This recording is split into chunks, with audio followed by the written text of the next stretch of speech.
All right, welcome to the Entrepreneurial Channel. We're here today again with Mr. CheckMate Flips, Seth, and it's always a blast hanging out with you, man. Thanks for joining again today.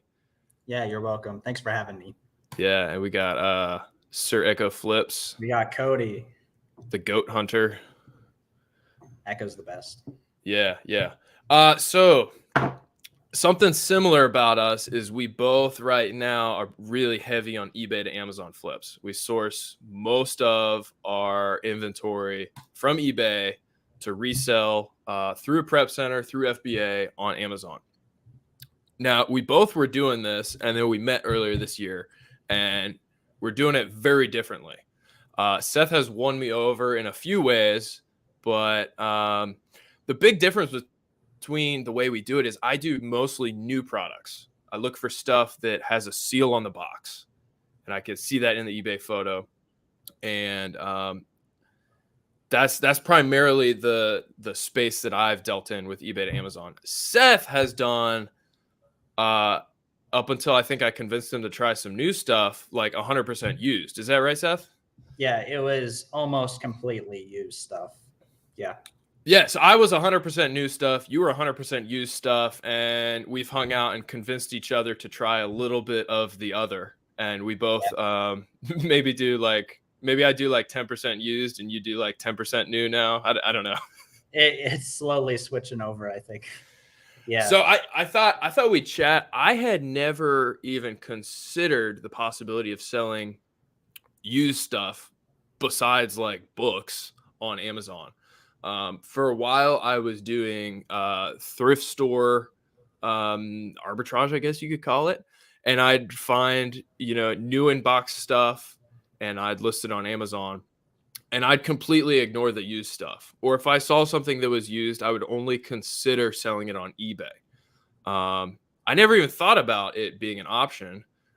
Maybe I didn't realize that you can buy used stuff on Amazon. But anyway, I'm curious, Seth, can you talk about how you discovered, like, hey, people buy used stuff on Amazon, and this is a pretty decent option? Yeah, that's super interesting. I don't even know where I knew that from because I did clean out an office last year, like last summer, and I sold used items there, but I knew at that point I could sell used items. I sold books for a long time, and I think for a while, as I was transitioning out of books, I was also like, if I sold an item for like $100, like a book I found for $100, like for example, there was a book called Smart Money Secret for a while that had a buy box, a used buy box. It was like $120, and on eBay you could sometimes get it for like 50, 60. So I'd purchased that. I knew it was used. But then like I've been doing thrifting and stuff for a long time. And so I just think I had the thought like, these used items, couldn't I sell them on Amazon? And there are a lot of items, especially in the electronics category, office supplies, computer accessories, even like DVDs, video games, tools, not health and household. You don't sell, you don't sell like supplements used. You just don't do that. But like electronics has a power switch type stuff. A lot of it does have a used market because there's people out there who don't want to pay $200 for the new one. They're more than happy to pay $110 for something that has all the components and isn't in a new box. So yeah, I guess I just have been thrifting for a while and was just like, there's all these used items out here. I want to sell them. So I don't know if that even answers the question. Yeah, absolutely. Have you, as a consumer, purchased something used off Amazon for yourself? I'm just curious. Yeah, I don't think I have. That's a good question. I purchased used books. Okay, besides books. Yeah, besides books, no, honestly. It's kind of like when you work at Chick-fil-A. Well, maybe a better example because Chick-fil-A is actually pretty decent. But like when you work at McDonald's, and you've been in the back room and you see how things are, do you really like go out of your way to eat McDonald's? Like no, maybe not. And so like my return rate is pretty high. And so I know as a consumer, like I might not get what I exactly wanted if I buy used. It's possible. So yeah, I usually would purchase new unless it's like $300 new and like $40 used. You know what I mean? Like if there's enough savings, like I'll go for it, but not a ton. Gotcha. So you tend to go for new stuff. You shop on Amazon yourself a lot? Some, yeah. I do a lot. You do a lot. It's a pretty good website. It's yeah, I would agree. You should check it out. I'm curious, anyone in the comments here, Echo or the Chief, you guys ever purchased something used off of Amazon? Like ever? Besides a book. Besides a book. I feel like books don't count. Because like how many big electronics do I even purchase though? You know, like I feel like a lot of the time when I want an electronic, like I kind of want it now, and so I just go to Best Buy. Okay, yeah. Like I just like drive out and get my thing today. You don't have Amazon same day delivery? Well, sometimes it's like 4 days if you purchase it from the wrong person. Oh, it's an FC transfer, dude. Yeah, exactly. That's why it was cheaper, because their repricer screwed them. Exactly. Okay, so that's really interesting. What are some of the pros and cons of used things? I think something that's a big worry for many people in talking about buying from eBay to Amazon is the condition actually accurate? And that's super valid concern when you're trying to sell something in new condition. It doesn't take much. A little bit of damage on a package, it could be a completely new item, a little bit of damage, maybe the seal accidentally got ripped, and a lot of customers are gonna be like, whoa, scam, this is not new condition. So that's something I'm always very wary of selling new. Now, with used, it seems like there's a bit of a wide range there of maybe some extra tolerance for differences in condition. What you think that's a benefit to used? Yeah, it's more subjective, but the thing is if kind of like Eric is saying, I purchased a Dymo used and had to return it because it was missing the USB cord from my laptop, and that wasn't stated in the condition notes. So who do you buy that from? I'm not sure. Probably me. But actually probably Josiah, did I tell you that like I met a guy that was selling a lot of the same products as me recently? Like we had like a 3-hour conversation over like eBay Messenger. You told me you were gonna message him. Yeah, you have to tell me about how that went later. Yeah, we talked for like 3 hours. But anyways, that's crazy. Back to the question, like if that Dymo was like, I don't know, like if they said it was used like new and then it doesn't have a USB cord, like they're going to get returns. And so it's subjective, but like if you state that an item is used like new and like the customer's not happy about it, you're just going to get lots of returns and like horrible cash flow, and it's going to be a problem. So it's subjective to a point, you know, like, is your customer going to be happy? So the biggest thing you found hasn't necessarily been the condition of the Dymo, like, oh, it's got scratches on it, but it's more so been, does it have the accessories that the customer is expecting? And yeah, without the USB cord, it's kind of an empty brick. You have to go buy something else. Yeah, like for example, like I know we've talked a lot about docking stations and stuff recently. And so like if it doesn't have the adapter or like the plug that goes in there, the customer is going to have to sit there, go on Google and like type cords for docking station. And they're going to have to sit there and wait another 2 days to use their thing. And they're going to hate you. They're really going to hate it. So that's a big problem. I think it's more about the accessories than like if it has a scratch. It's about the functionality, I think. Okay. So as long as it actually works and comes with the accessories needed to run it, Yeah. You should be in a better place. I'm curious if you think the type of customer that's shopping for used things on Amazon, they're looking for a bargain maybe, or they're a little short on cash.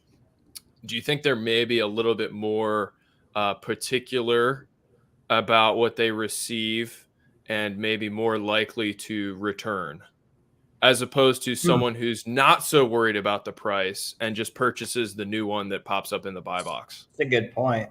I've never thought of that actually, but yeah, it's a good point. You could be getting all the sticklers who are like, I have $200 total, and I cannot afford this to go wrong, which makes sense. I'm kind of in that boat myself, but yeah, I think it could be the type of person. Yeah. Fascinating. What there's a lot of different categories on Amazon, and many of them won't let you sell in used condition. Yeah, you mentioned like vitamins, like you're not going to sell that Or groceries. used. Yeah, groceries, things like that. But there are tons and tons of categories that you can sell used. Are there any that you stay away from, or it's just kind of dependent on what the keepa looks like? Well, after some experience, there were some items like, for example, some tools.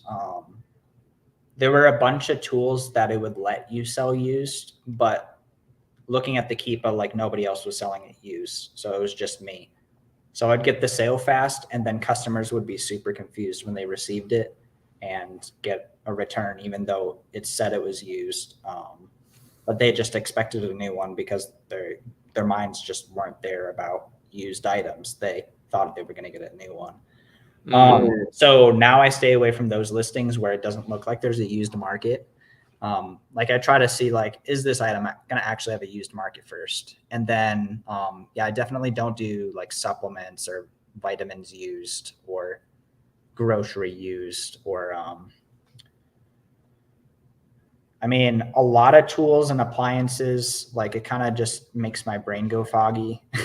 So I don't like dealing with like all the like different drill bit lengths and all that stuff.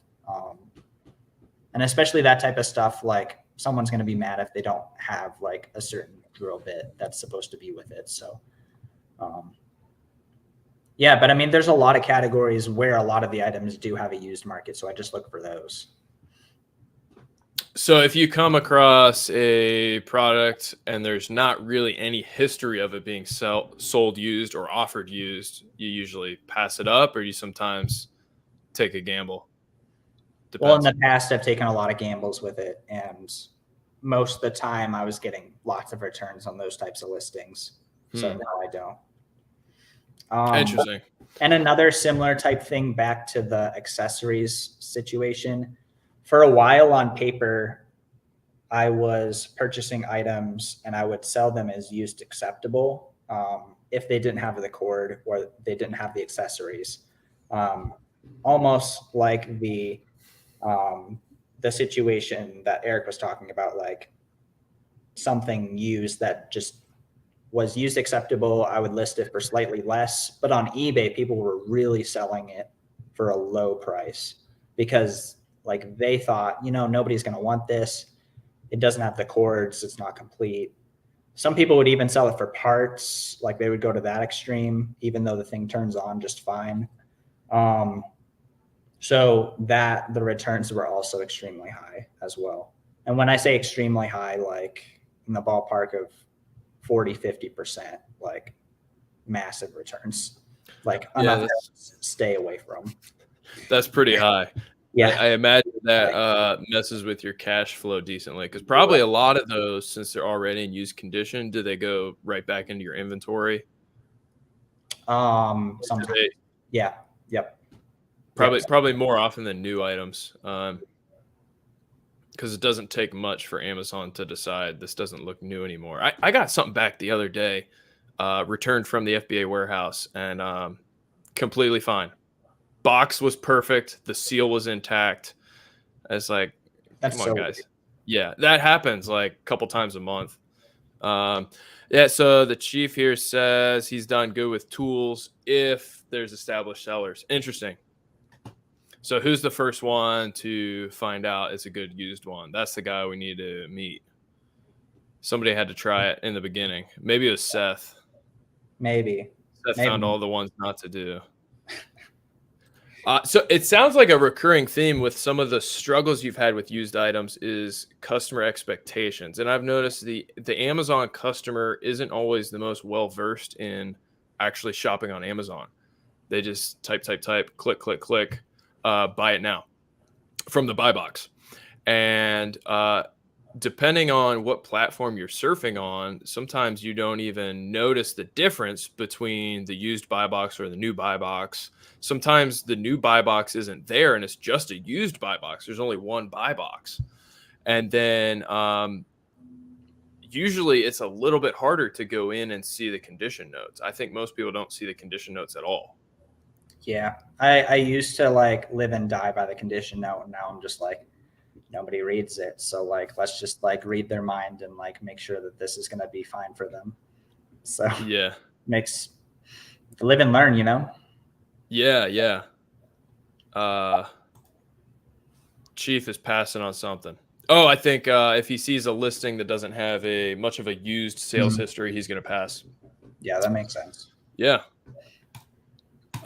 So going forward, as you learn from some of the high returns in the past and stuff, I assume you don't plan on stopping used items, right? Yeah, my plan right now is basically I'm looking for more like new stuff. So I want to increase my percentage of those type of things.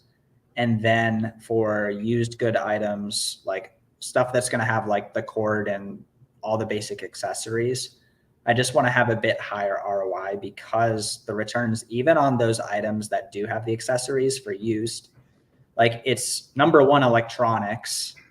That's already a high return category. Even new, like the return rate's going to be pretty high. And then used on top of that. So the return rate is just naturally going to be high, even if everything works, if everything is as planned. So basically, I'm just going to be looking for higher ROI of those higher risk, return risk items, if that makes sense. So like in order for it to actually be worth my time, it needs to be higher ROI or do like new or new. Gotcha. So it's the risk reward analysis is what you're bringing into it. Yeah. It's a higher risk as far as potential returns and customer complaints. So it's got to be a higher reward for you to take that on. Yeah. Awesome. Like, yeah. No more like 35% used good items. Like it's just too low for that type of thing. Yeah. Not worth it to you. And so almost all of these used items you've sent through a prep center, right? Yep. That's another problem. And do you know how they even prep it? I know like I've sent some used items to the same prep centers as you. What do they do? They sometimes bubble wrap it. Sometimes they don't. Our nightmare prep center, Tiger Lily, did you know that she would like put a little like sticky piece of paper on it and then like write in her handwriting what the thing was and then like ship it? What? Yeah. Like what do you all my orders from her, like it was just like slightly badly bubble wrapped stuff with like Dell docking station, blah blah blah blah blah. No. Yeah. What? Yeah. Maybe she only did that for you. Maybe she did it for me because like my stuff's harder to track or something. Yeah, you don't have like UPCs because it's used out of box. Yeah, that's true. So maybe she only did that for me. But like that's bizarre. That was kind of a problem because like, you know, like the stuff just didn't look good as it was getting to the customers. Like yeah, that's what I was just wondering in that question is I wonder if when you're selling used stuff, the presentation of it right could be a factor in that return rate. Like maybe It might not be worth it, but say you took every used item and you put them in a little cardboard box, you know, like a 4x6x8 little box, taped it up. And so it looked more like the presentation of, say you bought something refurbished. It would come in this box, like well packaged. Might not be worth the effort, but it's maybe just hypothesizing. It's something that you could definitely do if I wanted to do used items long term. It would be a move that I could do to like have a warehouse or a small workspace or something and do all my prep, whether I do it or employees do it. I just don't want to do that, you know? So I'd rather just either take the high return rate or just shift to stuff that's going to have less returns, I think. Yeah. But I think that would definitely make the return rate better. Like if it's bubble wrapped like a normal human being and like looks good and all little, that. Little Scotch tape that says "I love you" from Seth. Well, so Eric, if you remember, you can go check your Dymo you returned and see if it said little heart, a little heart on Scotch tape. Heart, says, heart from Seth. Yeah, from Seth's friend in Montana. Oh my word. What's up, Flyleaf24? At what point did you guys start paying yourselves? Oh, that's like the age-old question that everybody's trying to figure out for any business, honestly. That's a tough question. I'll answer first. For me, I was coming out of a solid like salary job. So I had some personal savings that I used to supplement a little bit. And I looked at, and I did a terrible job looking back at how much profit we were making each month. So I had a goal, like, this is how much we want to live off of each month to be really comfortable, be able to do what we want and have a decent lifestyle. Let's say that was $5,000. And so it took us a little bit to get to the point where we could take that $5,000 out of the business and not impact its growth. So we kind of pulled a little bit out each month and then supplemented with some savings for a bit and some other income. And then when we got to the point where we were making a healthy amount beyond that goal flat rate each month of, say, $5,000, we started paying ourselves a flat salary every month. And we've been doing that for, I don't know, maybe a year and a half now. So the biggest thing for us was I didn't know my numbers very well. I didn't really know how much we were actually making each month. I sucked at the accounting side of the business and running those numbers, and digging into it and understanding those numbers better helped us. There were a couple months where I thought we were making a certain amount of money and I paid ourselves more than the business made in those particular months. And I didn't realize it till later. I was like, oh shoot, that was really bad. Early on in the business. So that's the biggest thing. You got to figure out how much you want to keep in the business to keep scaling, and then know your numbers. What about you, Seth? Yeah, I've been paying ourselves, like, even when, well, first of all, when I was doing just eBay, it was kind of just all profit. Like, there were very few costs. It was like buy poly mailers, buy labels, like, and then you have your profitable inventory that you like 10x with. You didn't dumpster dive for your shipping supplies? No, I wasn't. Most eBay sellers do that. Shoot. Oh, I could have made so much more money. I could have made like $70 more per month. Oh, easy. Wow. Man, terrible. I fail. But like in the eBay, like, it's basically just like all profit, but like you're really trading a ton of time for your money. And then when I did Amazon FBA books, I was kind of transitioning out of eBay into Amazon FBA books, and it was a similar type of thing there. You kind of just make sure that you have enough to spend on your books for the week and then like pay yourself. Coming into retail arbitrage and online arbitrage, my wife works thankfully as well. So between her and I, like I didn't have to pay ourselves that much to kind of maintain and slowly grow where our personal was. So I've kind of been doing that for a long time. Some months, like this last year, as like profits were higher, I just like paid ourselves like a good extra amount to like put into savings. Um, and actually, in the last couple months, I was using a lot of credit before that, scaling really hard with credit loans, 0% APR cards, Amex Plum, all those things, and then decided, like I'd like to not be in debt in the worst case scenario that there was a suspension. So I basically paid ourselves to get out of debt, and then paid ourselves a savings account, and then we're kind of rolling from there. So yeah, I'm still kind of figuring that out a little bit, but on paper, it's best to like pay yourself the least amount and get your business to where you want it to be. But you can only do that for so long, I guess. That was a Yeah. long answer, but Yeah. At some point, you got to start paying yourself and stop sacrificing your lifestyle.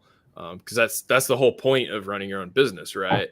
Like you're not trying to create slavery to a machine, and like the machine's really valuable, but you're like living off of ramen. Like that's not fun, right. in my opinion. I don't know. Maybe that's what you want to do. And also, probably to put it in perspective for people here as well, it's not like we both have like 7K invested in this business. Like, and so like if we were in the space where our entire inventory was worth like 7 or 8K, like, okay, like that's kind of the time to like put a little bit more into the business, because with online arbitrage anyway, like your money really multiplies because you're not spending as much time with it. Like, it's the ROI on your money. And so if you can have more money in the business, like you're going to end up making more. But you have to balance that out with like, are you sacrificing your lifestyle when you're already making really solid money? So it's a big balancing game there. Yeah. And what are your goals, long term? That's something you got to figure out. You can chase money the rest of your life. That's pretty meaningless. And you probably figure out that that's meaningless at some point. It might give you meaning short term. And so how big do you want to scale the business? Why do you want to scale it that big? Like what are your goals? Those are important things to think about. And something I've been thinking about recently, Seth, is we want to scale the business bigger than it is right now. At some point, Yeah.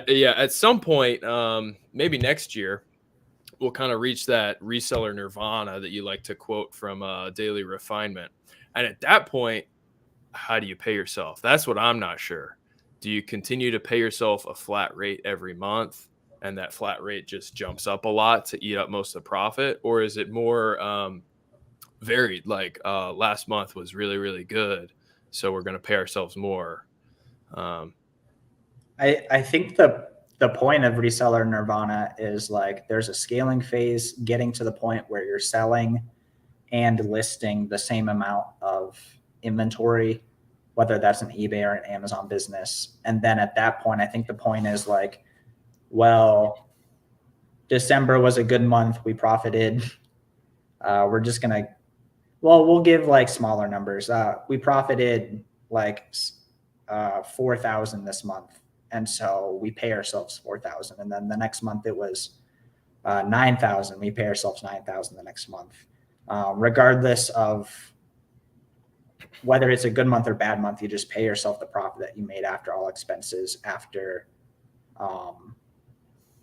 putting more into profitable inventory. And so I guess that goes into, you're kind of just always spending your sourcing budget, whether that's like you were talking about on my stream, I think like 30,000 was how much you were spending on inventory a lot of the months. So like maybe when you get to reseller nirvana, you're spending 45K regardless inventory. I think Gotcha. the harder question for me is it's hard to just be like, okay, like my business is where I want it to be, because like it's always easier to just be like, okay, well, if I just invest another 6K, like I'll probably make another like 1,000 to 2,000 a month. Like why wouldn't I do that? Yeah, you got to take massive action, Seth. Take massive action, scale to the minimum. Just buckle down, work hard, grind every day, never quit, don't give up. Tony Robbins. Yeah, stop hanging out with losers, Seth. You need to surround yourself with winners if you want to be one. Exactly. Miami 2023. Yeah. For me, what helps me think like, okay, maybe there's a point where we will stop scaling this Amazon business is because we have other business goals, and we'll start shifting that money to other businesses. If you don't have other business goals, yeah, I see what you're saying, Seth. Like, what else are you gonna do with that money? Like, and if you leave it in just a little bit longer, it'll double again. Exactly. Anyway, let's wrap it up there. Thanks everyone for hanging out. Got a good group chatting with us in the comments, interacting. Yeah, Echo Flips, LOL. Are we a joke to you? No, thanks. Just I getting bullied today. Yeah, dude. I'm gonna go cry the rest of the day. It really hurt my feelings. Thanks, Seth, for sharing your experience with used items and kind of like what you've learned through that. Maybe a few mistakes, maybe a few big wins along the way. It's been awesome. I've really learned a lot from you about used stuff and the potential with that. And yeah, something that I've got my eye on now, and I've found a few unique things because of that. So thanks for opening my eyes to that. And yeah, you're welcome. Thank you for opening my eyes to a bunch of different things. Our friendship has been a bunch of fun, and I feel like we've helped each other grow a lot. Absolutely. And we'll be back at some point, maybe this week, maybe next week. So thanks everyone for joining. Thanks, the Chief. Bye, guys. Oh, now you want to be nice, Cody. And all right. Subscribe to this channel. If you haven't clicked that red button yet, go ahead and do so now. Now. That was good. No. No. All right. Bye, guys.